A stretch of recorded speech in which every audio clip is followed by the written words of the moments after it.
at Mumbai, that too on the Saturday, that too on the banking holidays.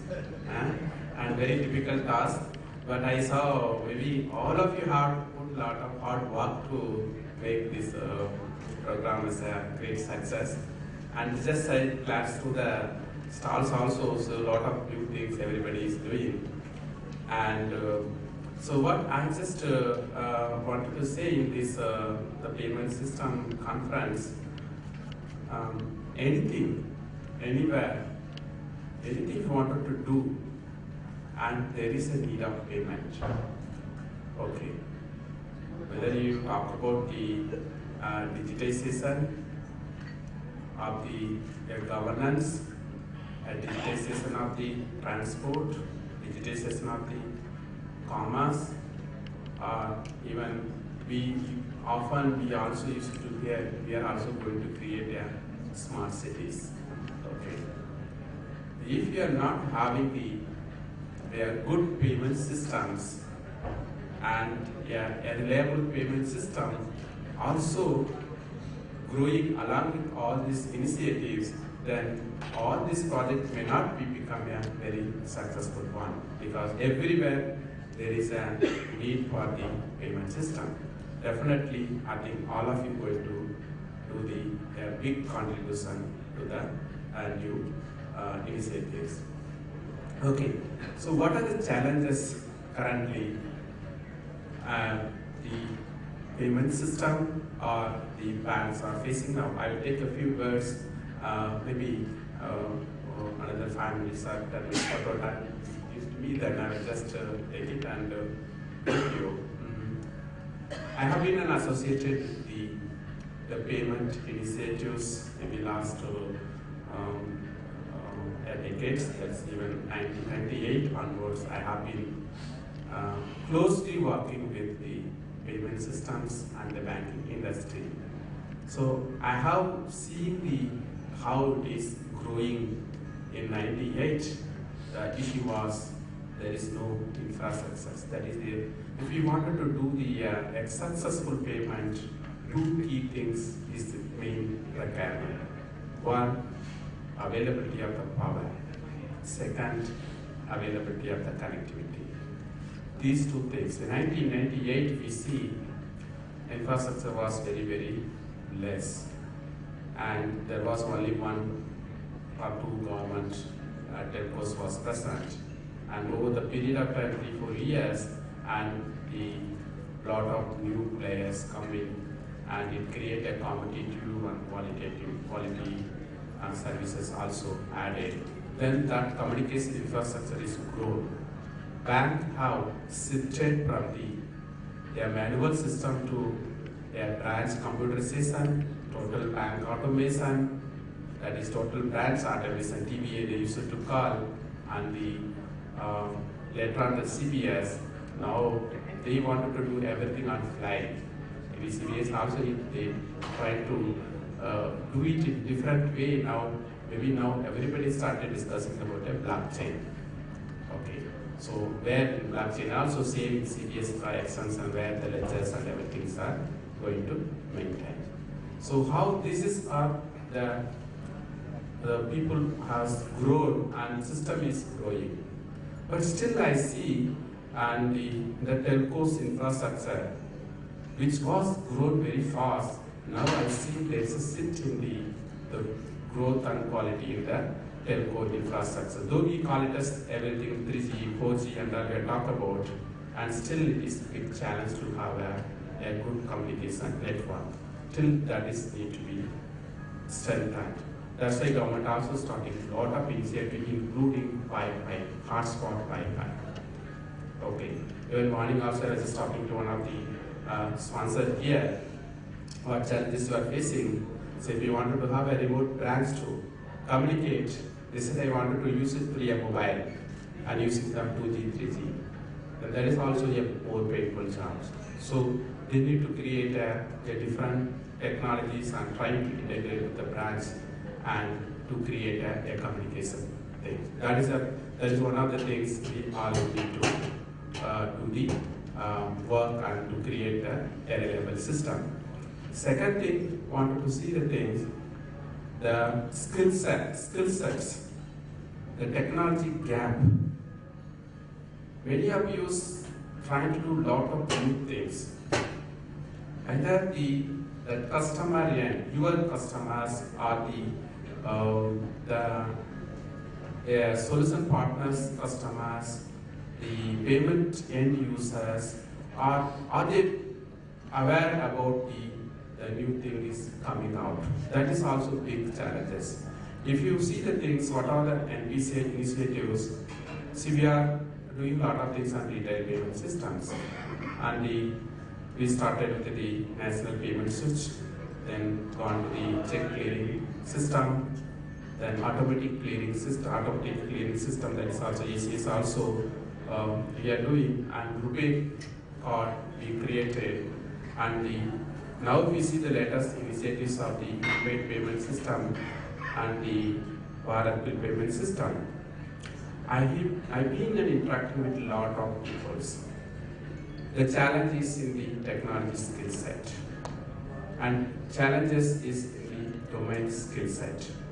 So that's why some of the new players, startup companies, everything, they are coming and trying to fill up the gap, but the gap between the technologies and the domain people is also getting increased. So that is also need to be close, bring down very close association, and need to be create a good systems. And many statistics are giving an input to us. We are having the 90-95% is all transactions happening through the cash, and 5% is on the electronic. Are we trying to modernize only the 5% of the electronics? No, that is not the right approach. We need to do modernization of that 5% of the electronics. Also need to be created a new innovative method, and need to provide a good system to the end customer. Apart from this, we need to bring down this the cash transaction to the, at least we have to target every year at least go 2-3%. If 2-3% is in our country size, is the very biggest things. That's why the lot of new providers also very, very important to create a good ecosystem in the country. So that is another thing. The most important thing which we are everybody talking about the security, whether it is called as cyber security or the security. So how is when the technologies and everything's growing, and I can tell you that the worldwide, our country is very, very far away and far ahead of the lot of technology initiatives, and especially in the payment system also. If you see, many countries are speaking about our model as a great model. Why I can give you an example. In some countries are initiated a faster payments. Faster payments, all of you know the things. It is trying to reduce the time gap between the actual transaction happen and settlement is done, or the payment is done the end entities. So they are trying to reduce that one. So settlement going from the T+2, T+1, T+0, like that, they are trying to reduce that gap. That is they are working on many countries. But what we have started, we started even 2-3 years before, an immediate payment systems. So the end customer getting benefit immediately. If you do the transaction, now if we see anytime, anywhere, you can make the transaction. That's what we have already advanced. So the cyber security also need to be taken care while you are doing such kind of transaction, because while you have started doing an immediate transaction, there could be a possibilities that an anti-money laundering can happen. Somebody can open an account and transfer something immediately and take the money and go out.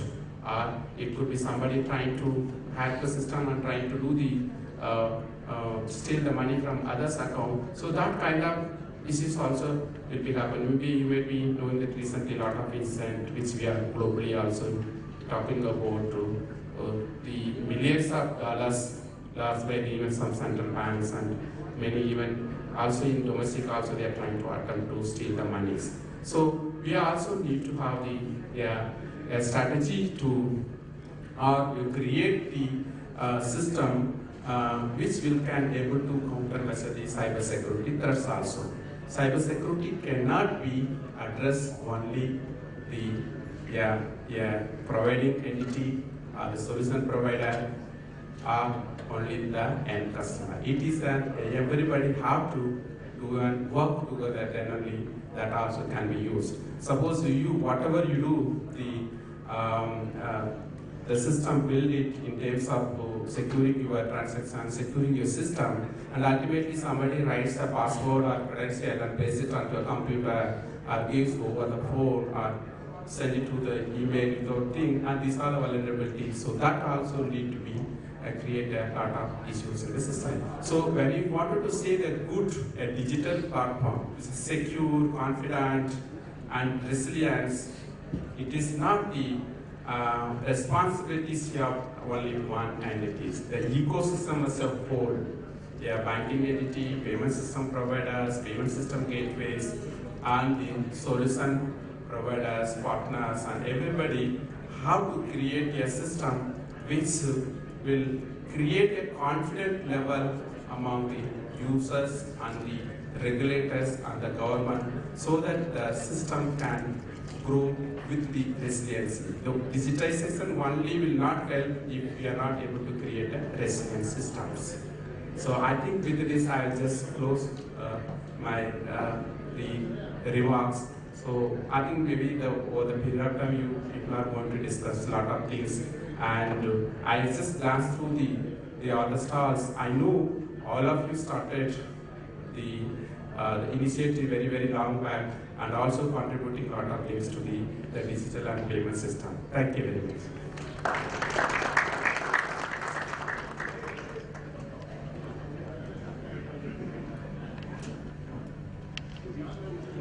Thank you very much. Now I would like to request Rajendran, President Yes Bank, to give his view on that. Please.